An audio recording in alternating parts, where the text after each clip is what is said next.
මට හොඳන වැඩේ හොඳ වැඩේ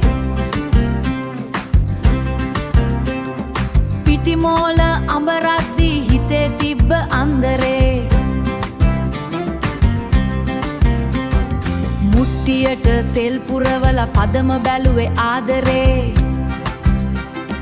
පරණ පදම අමතක වෙලා අලුත් දෙයට ආසාවේ දෙපැත්තම පෙරළුවට රත්තුනේ එකම ලිපේ පදම මිදුනේ නෑනේ අපේ අතේ කලින් කැවුම චොර වුණා අලුත් කැවුම පොර වුණා දෙකේම රස තිබ්බේ එකම පදමේ ඒත් ඒක තේරුම් ගත්ති තේරෙනකොට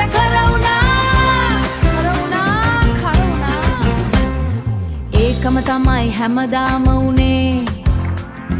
හැම කැවුම එකයි කියලා හැම කැවුමම එකයි කොච්චර හැඳුවත් අන්තිමට ඉතුරු වෙන්නේ දුම විතරයි පොල් තෙල් සුවඳ මුළු ගෙදරම පිච්චුණත් අපි තාමත් හොයන්නේ නැති වුණ පදම හැම කැවුම එකයි කියලා තේරෙනකොට කර වුණා අලුත් කැවුම පොර වුණා හැබැයි දැන්